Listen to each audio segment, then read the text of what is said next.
புறணிக்க கூடாது. பரவாயில்ல, நீங்க சொல்லுங்க. ஓகே, மாதிரி சின்ன கருத்துக்களை கேட்க எல்லாரும் நிச்சயமா. தயார் தானே. ஓகே. ம். நேர்மையான வாழ்க்கை சிறந்தது என்ற கருத்துக்கு வேதாத்திரி மகர்ஷி அவர்கள் கருத்தை வைத்து அவரது மன தூய்மை, எண்ணம், செயல், ஒழுக்கம், மரநெறி, எதிர்பார்ப்பு இல்லாத நலன் கருதி செய்யும் செயல்களையும் இணைத்து வழங்கி இருக்கிறேன் தொகுத்து. தவறுகள் இருந்தால் பணிவோடு ஏற்றுக்கொள்ளவும், திருத்தவும், பொறுத்தருளவும். நேர்மை என்பது மனிதனுக்கு உயர்ந்த செல்வம். அது செல்வம் எவ்வளவு சேர்ந்தாலும், புகழ் எவ்வளவு கிடைத்தாலும், பதவிகள் எவ்வளவு உயர்ந்திருந்தாலும், ஆனால் இவை அனைத்துமே காலத்தின் மாற்றத்தால ஒரு நாள் மறைந்து போயிடும். ஆனால் எங்களுக்குள்ள இருக்கின்ற நேர்மையான எண்ணங்களும் அதனால ஏற்படுற நட்பெயரும் தூய மனமும் மன நிம்மதியும் மனிதனோடு நீண்ட காலம் பயணிக்கும், வாழும் வரைக்கும் அது ஒரு முத்திரையை பதித்து விட்டு செல்லும். இதுதான் உண்மையான விடயம். அது உண்மைதானே, உங்க எல்லோருக்குமே தெரிஞ்ச விஷயம். நேர்மையான வாழ்க்கை வாழ்பவன் பிறரை என்றைக்கும் ஏமாற்ற மாட்டான். அதே போல தன்னுடைய மனச்சாட்சியை ஏமாற்றவே மாட்டான். அவனுக்கு ஒரு மனச்சாட்சி அவனை குத்தும். அதனால அவன் அந்த நேர்மையான வாழ்க்கையிலே தான் வாழுவான். மனச்சாட்சியை கூட நேர்மைக்கு, அதாவது இறநிலைய தன்னுடைய மனச்சாட்சியாத்தான் இன்றைக்குமே நெத்து கொள்ளுவான். அவனுடைய எண்ணங்களும் சொல்லுவலும் செயலும் ஆகிய மூன்றும் ஒற்றுமையாக எண்ணத்தோட வளர்த்து கொள்ளுவான். இன்றைக்குமே தன் மனதுல அந்த மூன்றையும் தனக்குள்ள வளர்த்து கொள்ளுவான் என்றுதான் எங்களோட வேதாத்தி மாதிரி சொல்ற. அதனால் அவனுடைய சொல் நம்பிக்கை உருவாகிறது. அந்த சொல்லில கூட நம்பிக்கை வரும். இப்ப உதாரணத்துக்கு இப்ப நேர்மையா இருக்கிறவன் சொல்றத நாங்க நம்புவோம். அதுல எந்த ஒரு பொய்யான கருத்து இருக்குமென்று எங்களுக்கு ஒரு மாற்று கருத்து இருக்காது. அதான் அதை சொல்லுறாரு. அதுல இதை நான் அவருடைய வசனத்தை நான் கொஞ்சம் எனக்குள்ள என் பாணியில நான் எழுதியிருக்கிறேன். அப்ப அவனுடைய செயல் மரியாதையை பெற்று இருக்கும், தகுமையானதாக இருக்கும். அந்த ஒவ்வொரு சொல்லிலையும் உண்மையில ஒரு அர்த்தமா இருக்கும் என்பதை நாங்கள் புரிந்து கொண்டிருக்கிறோம். வேதாத்திரி மகர்ஷியின் சிந்தனையில கூறுகிறார் என்னன்னா, மனிதன் தன் எண்ணங்களை தூய்மைப்படுத்தி செயல்களில் அறத்தை நிலைநாட்டி பிறருக்கு நன்மை செய்து வாழ வேண்டும் என்பதே உயர்ந்த வாழ்க்கைக்கான வழியாக கருதப்படுகிறது. அது உங்க எல்லோருக்குமே தெரிஞ்ச விஷயம். நாம் செய்யும் நன்மைக்கும் உடனடியாக பலனை நாங்கள் எதிர்பார்க்க கூடாது என்று கூட சொல்லி இருக்கிறார். பலனை எதிர்பார்த்து நாங்க எதுவும் செய்யக்கூடாது என்று மகான்களும் சொல்லி இருக்கிறார். அதே நேரம் வேதாத்திரியும் சொல்லி இருக்கிறார். நமது கடமையை சிறப்பாக செய்து கொண்டே இருப்பதான் மன வளர்ச்சிக்கான ஒரு முக்கியமான பாதை. அது உண்மை. இப்ப நாங்க செய்யற சரியா செய்து கொண்டு போக வேண்டுமே தவிர மற்றவர் செயல்களை பற்றி எங்களை எடுத்துக்கொள்ளக்கூடாது. எங்கட மனச்சாட்சிக்கு நாங்கள் எது செய்யறோமோ அதை நாங்க சரியா செய்து கொண்டு போகணும். அப்படி நாங்க சரியா செய்து கொண்டு போற வழியில எங்களுக்கு வார துன்பங்கள், கஷ்டங்கள் வரும். ஆனாலும் எங்களுக்கு ஒரு மனதுக்கு ஒரு தெளிவும் சந்தோஷமும் இருக்குமே. ஏன்னா நாங்க நேர்மையாத்தான் வாழுகிறோம். அதனால இந்த யார் எதை சொன்னாலும் எங்களுக்கு ஒரு கவலை என்றது வராது. என்ற நேர்மை என்ற பாதையில போக அதுதான் அவர் குறிப்பிடுகிறார். வாழ்க்கையில் சோதனைகள் வரலாம், அது எல்லோருக்குமே வருகிறது. சில நேரங்கள்ல நேர்மறையாக இருப்பவர்களுக்கு இழப்புகள் ஏற்படலாம், அது நிச்சயமாக உங்களுக்கு தெரிஞ்ச விஷயம். அப்போது நேர்மறையாக இருந்தால் எனக்கு என்ன கிடைக்கும் என்ற ஒரு கேள்விக்குறி வரும்போது எண்ணுவதற்கு பதிலாக அப்படி நாங்கள் எண்ணுவதற்கு பதிலாக நான் என் மனச்சாட்சிக்கு உண்மையாக இருக்கிறேனா என்று நானே கேட்டுக்கொள்ளுவேன். இதுதான் நான் முதல் சொன்ன கருத்து. கவலைகள் வரும்போதும் நான் சரியாகத்தானே நடக்கிறேன், அப்ப என்னத்துக்கு நான் கவலைப்பட வேணும் என்றதைத்தான் அதுல வேதாத்திரி கூடி சொல்லுகிறேன். ஏனெனில் வெளியில கிடைக்கும் வெற்றியை விட உள்ளத்துல கிடைக்கும் அமைதியே உண்மையான வெற்றி. இதைத்தான் நம்ம சொன்னா தூய்மையாக இருக்கும். நாங்கள் நல்லதை செய்யக்க எங்களுக்கு என்ன கஷ்டம் வந்தாலும் நான் நேர்மையா வாழ்றேன்க்க இந்த மனம் தூய்மையா இருக்கும். அதைத்தான் அவரும் அதுல சொல்ற. வெளியில கிடைக்கிற வெற்றியை விட உள்ளத்துல கிடைக்கிற உண்மையான அமைதிதான் எங்களுக்கு சந்தோஷத்தை கொடுக்கும் என்று. உண்மை, நேர்மை, ஒழுக்கம், பொறுப்பு, கருணை ஆகியவை ஒன்றோடு ஒன்று இணைந்தால்தான் முழுமையான மனித வாழ்க்கை உருவாகிறது. இதுவும் உங்களுக்கு தெரிந்த இந்த மூன்றும் இருந்தால் முழுமையான வாழ்க்கை தான் எங்களுக்கு கிடைக்கும். பிறருக்கு நன்மை செய்யும் போது அதற்கு பதில் நன்மை எதிர்பார்க்காமல் விட்டு விடுதல் மனதை உயர்த்துகிறது. அதாவது தியாகம். நாங்கள் ஒன்று எதிர்பார்க்காம செய்து நாங்கள் விட்டு கொடுக்கும் போது எங்களோட மனம் உயரப்படுகிறது. அதாவது எங்களோட மனதுல நாங்கள் எண்ணங்கள் உயர்ந்து நல்ல ஒரு எண்ணத்தை கொடுக்க அப்ப எங்களுக்குள்ள இருக்கிற அந்த தியாகம் ஒரு பெருந்தன்மையாக கருதப்படுகிறது. எதிர்பார்ப்பு குறையும் போது ஏமாற்றமும் குறைகிறது. அது உண்மையான விடயம். ஏமாற்றம் குறையும் போது மன அமைதி பெறுகிறது. இது 100% அங்க எல்லோருக்குமே தேவையானது. நாங்கள் எதிர்பார்க்கிறது கூட.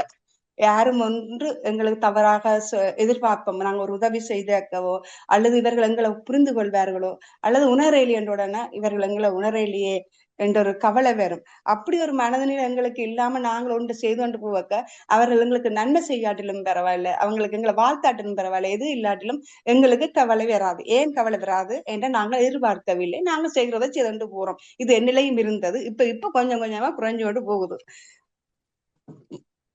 நலம் செய்வதோடு விட்டு விட்டு அதற்கு பதிலாக எதிர்பார்ப்பதை மறந்துவிடு. இதைத்தான் அவர் சொல்ற.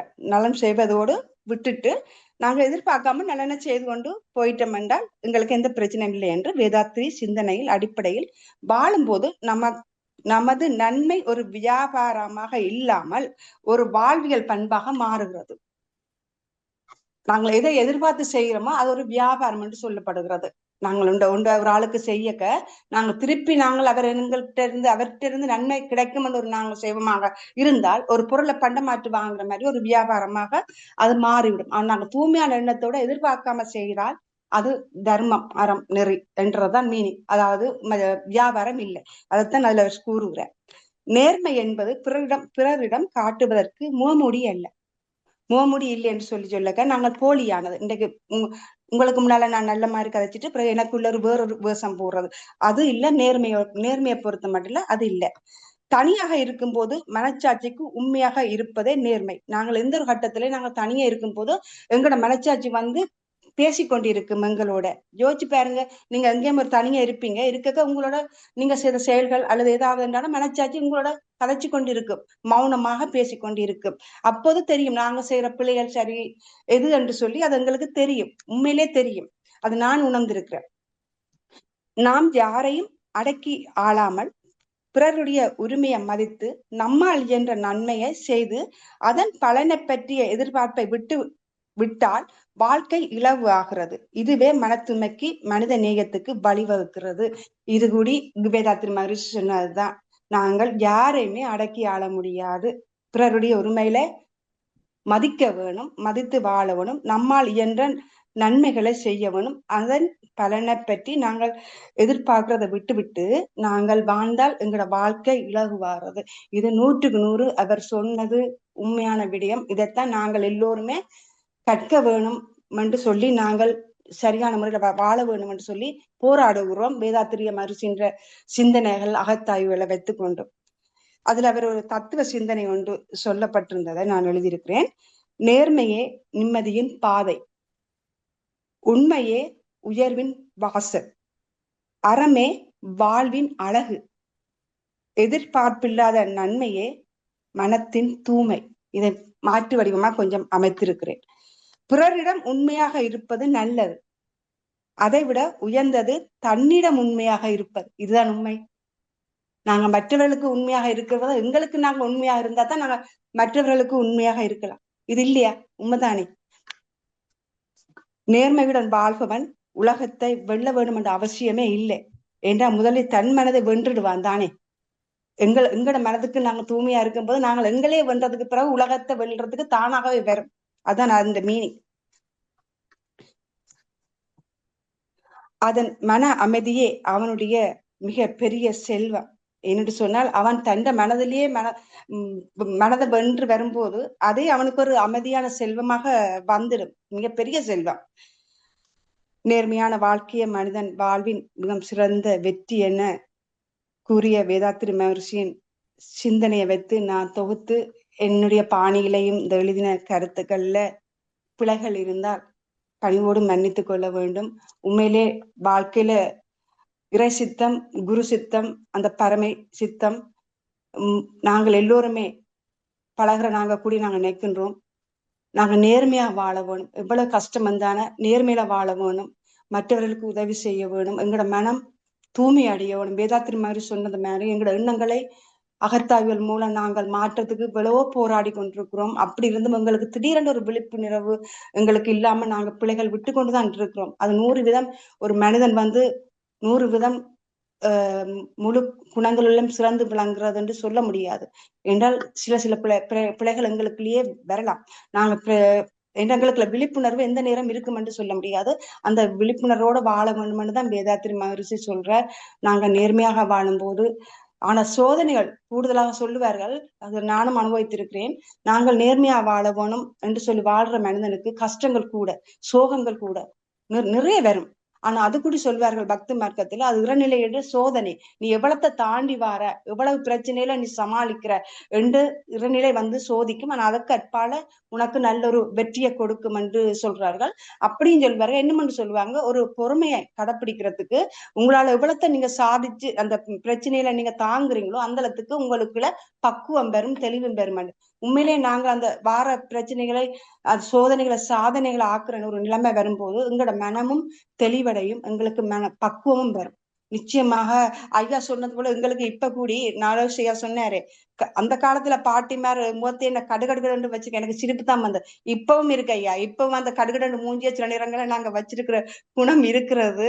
அது வரும், அது குட்டி குட்டியா வரும். அது சில நேரங்கள் ஒரு குழந்தை பிள்ளை மாதிரி எங்களுக்கு ஒரு கோபம் வரும். ஆனா அது கொஞ்ச நேரம் தான், அது வந்துட்டு அப்புறம் ஓடிடும், தொடர்ந்து நீடிக்காது, அப்படி கடுகடு நீடிக்காது.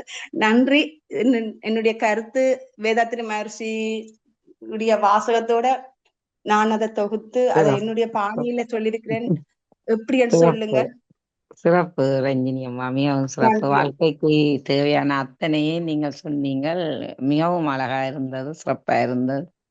நன்றி அம்மா, நன்றி. இதன்படி ஒரு நிமிஷம், இதன்படி வாழ வேணும் என்ற ஒரு ஆசை எனக்கும் இருக்கிறது. ஆனா நான் இதன்படி வாழவில்லை, வாழறேன்னு நான் சொல்ல மாட்டேன். ஆனால் நான் சிந்தனையில நான் கொடுக்கிறபடியா நான் எப்பவும் நான் உங்களுக்கு சொல்றேன் சுவாந்தி, நான் ஒரு சிந்தனை கொடுக்க வலிக்கிட்டா நான் என்ன திருத்தி கொண்டு நான் சரியா நடந்து கொண்டு சொல்ல வேணும். நான் இப்ப திடீரெண்டு குருண்ட அருள், பரமைண்ட அருள் என்னமோ தெரியல, நான் வந்து இப்படி கதைக்கிறதுக்கு அந்த குரு என்னை விட்டுருக்கிறார்.